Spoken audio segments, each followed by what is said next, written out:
오늘 말씀은 베드로전서 4장 12절에서 19절까지의 말씀이 되겠습니다. 12절 말씀을 제가 읽도록 하겠습니다. 사랑하는 자들아, 너희를 연단하려고 오는 불시험을 이상한 일 당하는 것 같이 이상히 여기지 말고 오히려 너희가 그리스도의 고난에 참여하는 것으로 즐거워하라. 이는 그의 영광을 나타내실 때에 너희로 즐거워하고 기뻐하게 하려 함이라. 너희가 그리스도의 이름으로 치욕을 당하면 복 있는 자로다. 영광의 영, 곧 하나님의 영이 너희 위에 계심이라. 너희 중에 누구든지 살인이나 도둑질이나 악행이나 남의 일을 간섭하는 자로 고난을 받지 말려니와, 만일 그리스도인으로 고난을 받으면 부끄러워하지 말고 도리어 그 이름으로 하나님께 영광을 돌리라. 하나님의 집에서 심판을 시작할 때가 되었나니, 만일 우리에게 먼저 하면 하나님의 복음을 순종하지 아니하는 자들의 그 마지막은 어떠하며, 또 의인이 겨우 구원을 받으면 경건하지 아니한 자와 죄인은 어디에 서리요. 그러므로 하나님의 뜻대로 고난을 받는 자들은 또한 선을 행하는 가운데에 그 영혼을 미쁘신 창조주께 의탁할지어다. 아멘. 여러분, 예수님을 믿는다는 이유 하나만으로 사람들이 체포당하고 고문을 당하고 죽임을 당하는 이러한 상황들이 지금 우리의 상황이라면 어떡하겠습니까? 베드로는 계속해서 이 고난에 대해서 언급하는 것을 잊지 않고 있습니다. 그리고 그 고난을 굉장히 사실적으로 다루고 있습니다. 그 이유는 방금 말씀드린 것처럼 지금 베드로가 이 편지를 쓰고 있는, 그래서 이 편지를 받아보는 그 대상들에게는 지금 예수님 믿는다라는 것은 생명을 걸어야 되는, 너무나도 정말 절대로 가볍지 않은 그러한 결단임을 우리는 기억해야 할 것입니다. 지금 예수 믿는다는 그 이유 하나만으로 사람들이 업신여김을 당하고 사람들로부터 핍박을 받으며 끌려서 잡혀가고, 말이 순서가 바뀌었네요. 잡혀서 끌려가고, 또 그 이유 하나만으로 목숨을 잃어야 하는 이런 상황들을 지금 이들이 겪고 있습니다. 복음 때문에 고난을 받는다. 사도 바울도 그 디모데 후서를 읽다 보면 정말 그 복음으로 인하여 고난에 참여하자라고 권면을 합니다. 사실 이 초대교회의 상황은 정말로 이런 식으로 쉽지 않은 상황이었습니다. 이 초대교회 바로 그 다음 시절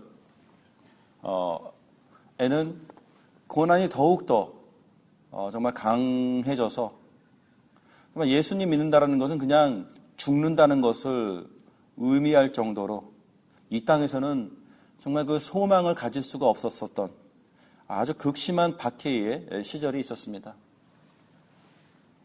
다들 하나같이 죽어나갔습니다. 그리고 너무나도 잔인한 방법으로 그들은 죽임을 당했습니다. 그럼에도 불구하고 하나님의 백성들은 마다하지 아니하고 기꺼이 순교의 자리로 나아갔습니다. 오죽했으면 그 당시 교회 지도자들이 성도들에게 호소했습니다. 제발 좀 쉽게 목숨을 포기하지 말라고, 가능하면 잡히지 말라고,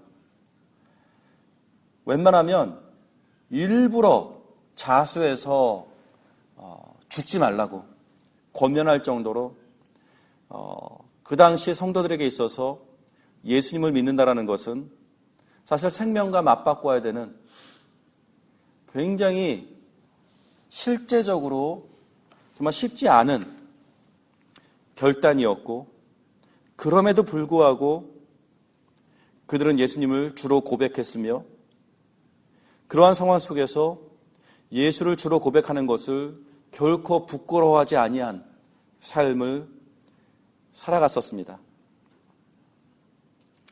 우리가 이 말씀을 지금 묵상하고 있습니다. 우리는 어떤 사람들입니까? 세계에서 가장 살기 좋은 도시라고 매번 뽑히는 그 멜버른이라는 도시에서 살아가고 있습니다. 아무리 악조건, 좋지 않은 상황들을 나열하려고 해도, 물론 이 멜번에서 살아가는 것이 항상 쉬운 것만은 아니지만, 아무리 우리의 상황들을 좋지 않은 면에서 나열하려고 해도 사실은 우리는 솔직하게 좀 부끄럽습니다.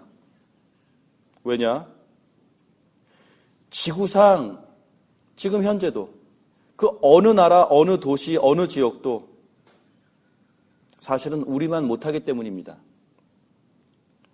우리는 환경적으로, 정치적으로, 경제적으로, 또 종교적으로 어떠한 면에서도 지금 살아가는 지구상의 그 어느 사람들보다 가장 안전하고 가장 윤택하고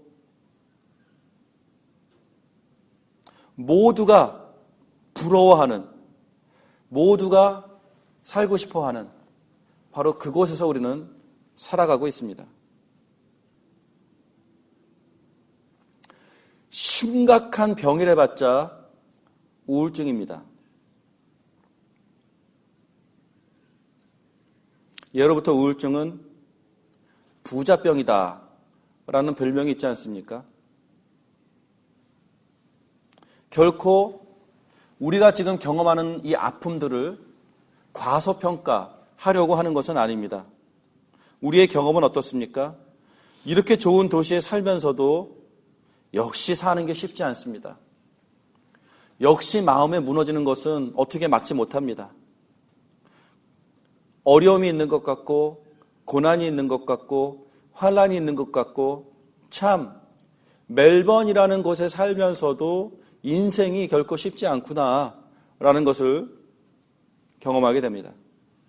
하지만 이렇게 제가 좀 이 비교를 극대화한 이유가 무엇이냐면, 우리가 이 오늘의 말씀처럼, 또 우리가 지난 며칠 동안, 아니 계속해서 묵상하는 이 말씀 속에서 나오는 고난, 베드로는 계속해서 성도들에게 이 고난 속에 처했을 때에 예수 그리스도를 기억하며 우리들 또한 저항하지 말고 불평하지 말고 인내하며, 그것을 어저께의 말씀처럼 마음이 공허하고 외롭고 아프고 힘들고 정말 이럴 때에 이것을 어떤 그 중독이라는 대리만족으로 풀어내지 말 것을.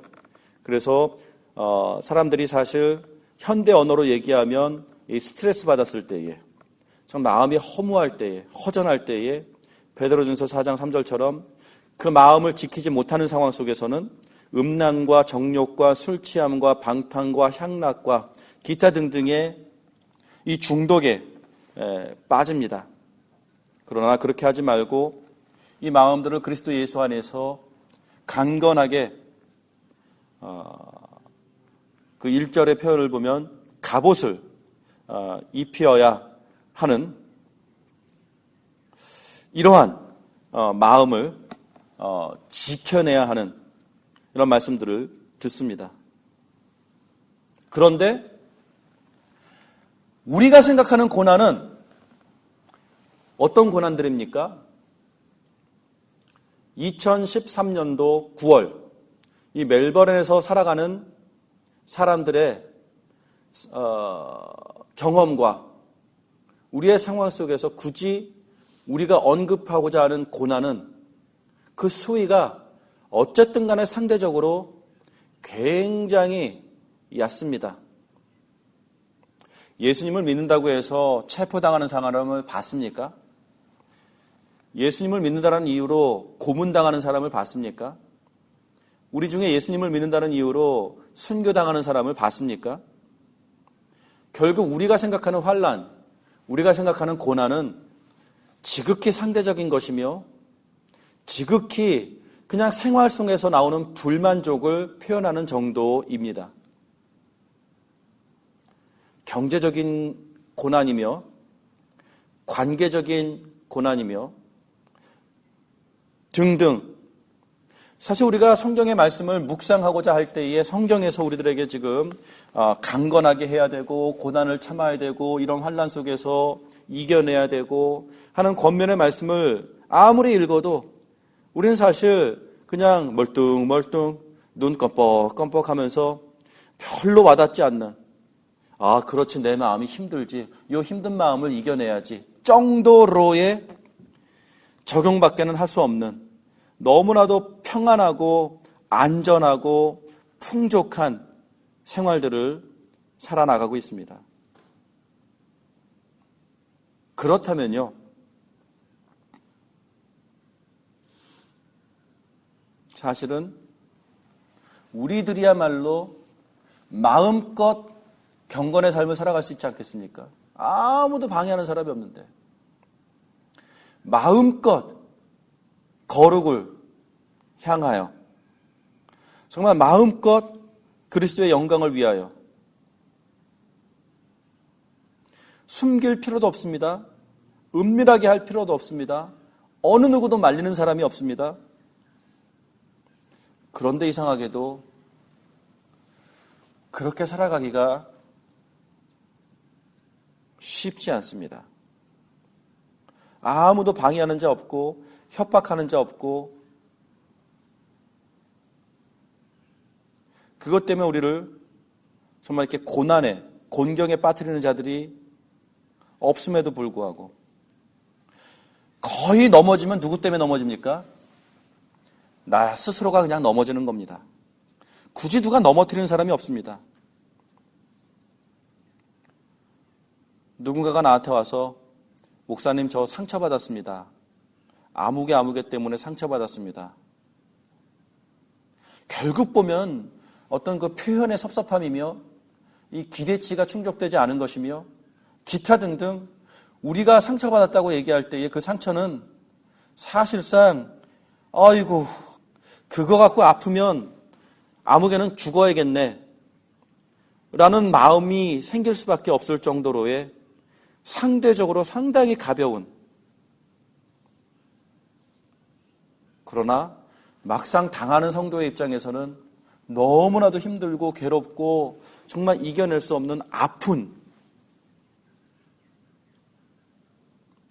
그것임을 또 인정하게 될 때에 사실 우리는 우리가 정말 얼마나 맷집이 약해졌는지, 얼마나 우리가 연약한 사람으로서 이 땅을 지금 살아가고 있는지, 마음을 그 정도로밖에 지키지 못하면 이 험한 세상을 과연 살아갈 수 있을까?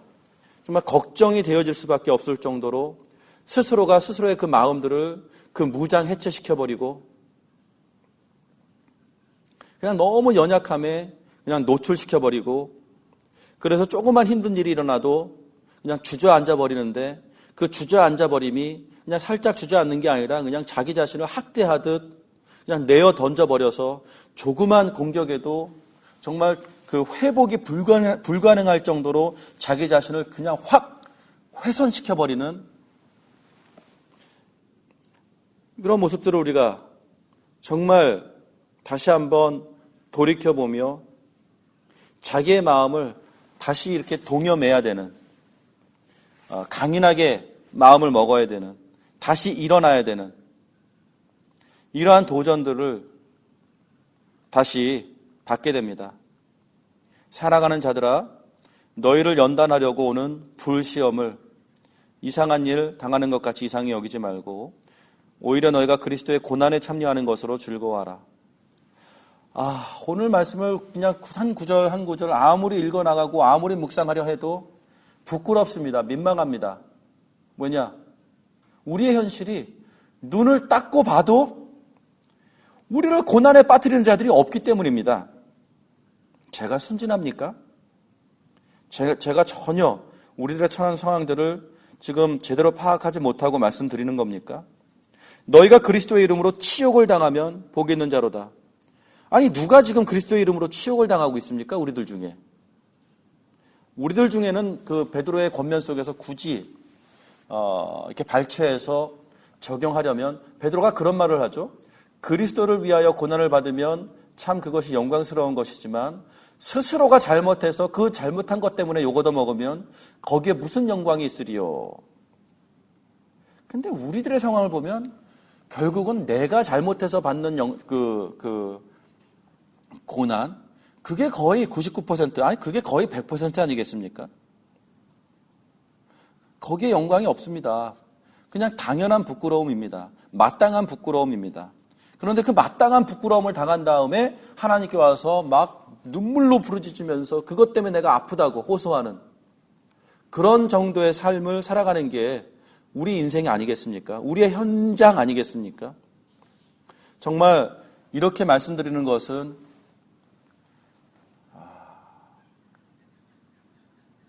우리 중에 마음 아파하는 자들이요, 우리 중에 마음이 무너진 자들이요, 그 마음을 당장 추스려야 합니다. 스스로 무장해체시켜버린 자들이요, 정말 이 정도의 마음을 스스로가 붙잡아내지 못하면 소망이 없습니다. 이겨내셔야 합니다. 어쩔 줄 몰라서 이 막 허둥거리며 바둥바둥거리는 모습들을 스스로가 반드시 조여매어야 됩니다. 핑계할 수가 없습니다. 어디 가서 하소연할 수도 없습니다.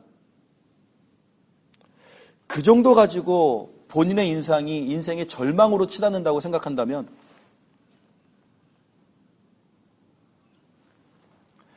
이 땅의 나머지 사람들은 정말 살아갈 이유가 없는 삶을 살고 있다는 사실들을 우리들이 인정해야만 할 것입니다. 배불러도 지금 배가 터지는 상황입니다. 너무 배불러서. 호강을 해도 이런 호강이 없습니다.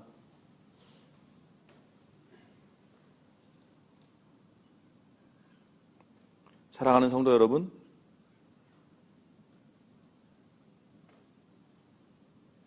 오늘 말씀을 스스로가 다시 한번 한 구절 한 구절 읽어보시면서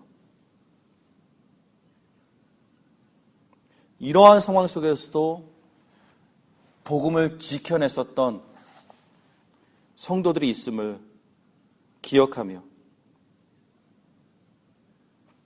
만일 그리스도인으로 고난을 받으면 부끄러워하지 말고 도리어 그 이름으로 하나님께 영광을 돌리라.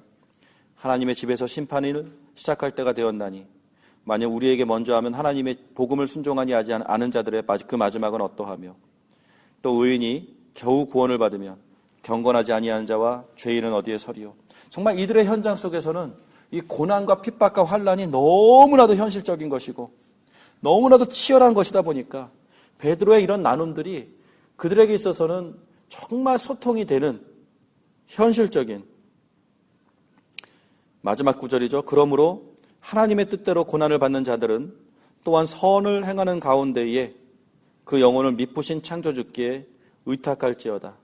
그렇습니다. 그들은 그냥 소망이 하나님께 하나님께 내어 맡길 수밖에 없는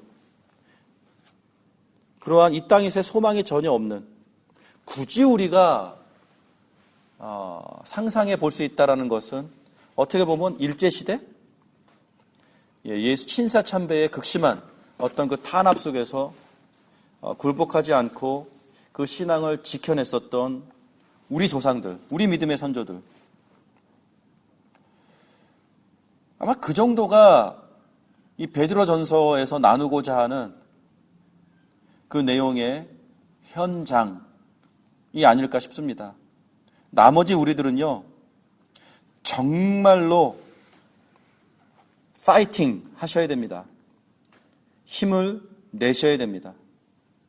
사랑하는 성도 여러분, 오늘도 이 말씀 속에서 정말 이것 때문에 오히려 스스로의 마음들이 강인해지며 다시 한번 정말 그동안 자기가 무너뜨려 놨었던, 그냥 내버려 놓았었던, 내팽개쳤었던 어떤 그 본인의 그 소중한 것들을 다시 부둥켜 안고 일어날 수 있는 성도 여러분들이 되기를 주님의 이름으로 축원합니다. 혹시 이제 이 말씀을 묵상하면서 조금 부연 설명이 필요한 부분을 잠깐 말씀 드리려고 합니다. 베드로전서 4장 6절에 이를 위하여 죽은 자들에게도 복음이 전파되었으니 이는 육체로는 사람으로 심판을 받으나 영으로는 하나님을 따라 살게 하려 함이라. 죽은 자들에게도 복음이 전파되었다. 무슨 뜻일까요? 죽어도 다시 한번 기회가 있는 것인가? 참 어려운 말씀이 아닐 수가 없습니다. 제가 어저께 그래서 그 페이스북의 댓글로 어저께 올린 그 설교 말씀의 댓글로 이것을 설명하는 말씀을 제가 조금 적어서 올렸습니다. 그러나 미처 아직 그것을 못 보신 분들 그리고 이것이 너무나도 궁금하신 아직도 분들을 위해서 잠시 이 기회를 빌어 설명을 해드립니다. 여기서 말하는 죽은 자들에게도 복음이 전파됐다 라는 말은 무엇이냐면 예수님을 이미 영접한 자들입니다. 예수 그리스도를 주로 고백하는 자들입니다. 그러나 이 시대의 상황 속에서 이미 잡혀서 끌려가서 극심한 고문을 당하고 순교를 당한 사람들입니다. 그들을 얘기하는 것입니다. 지금 여기서 사용하고 있는 문법, 또 특정 단어, 그 단어들은 그것을 의미하고 있기 때문에 그렇습니다. 지금은 죽었지만 이미 그 복음을 영접한 자들은 그들은 육체로는 사람으로 심판을 받으나 그렇죠. 지금 예수를 믿었다라는 이유 하나만으로 지금 체포당해서 순교를 당했으니 이렇게 표현하는 것이 맞죠. 이는 육체로는 심판을 받았으나 영으로는 하나님 안에서 하나님으로 인해 생명을 누리게 하려 함이라. 바로 이 표현을 베드로는 이야기하고 있는 것이고 이것이 그 당시 그 성도들에게 있어서는 너무나도 현실적인 이것을 붙잡고 있는 그들의 소망 아니었겠습니까? 육체로는 우리가 죽임을 당할지라도 우리의 영을 하나님 앞에 의탁할 때에 하나님 안에서 우리는 영생을 누리게 되어지는 이 소망을 베드로는 이 6절의 말씀을 통하여 설명해 준 것입니다. 그러나 이런 상황들을 이해하지 못하고 파악하지 못하고 그냥 이 단어만 읽었을 때에는 죽은 자들에게도 복음이 전파되었다. 굉장히 오해할 수 있는 어려운 구절이기 때문에 일부러 이렇게 한 번 더 여러분들을 위하여 설명을 해드렸습니다. 어쨌든 4장의 말씀 전체를 통하여 1절의 말씀을 붙잡을 수 있는 우리들, 그래서 우리도 같은 마음으로 갑옷을 삼으라. 그렇습니다. 마음이 강인하여지고 마음을 굳건하게 하시고 마음에 정말 그리스도의 고난을 생각하며 그것을 갑옷 삼아 우리의 마음을 잘 잘 무장하셔서 오늘을 살아가는 우리들의 상황 속에서 그 마음을 여러분 무너뜨리지 마시고 정말 잘 지켜내어서 무너진 마음 속에서 걷잡을 수 없이 온갖 부끄러운 중독에 빠져서 살아가지 마시고 정말 경건을 지켜낼 수 있는 주의 백성들이 되시기를 주님의 이름으로 축원합니다. 같이 기도하겠습니다.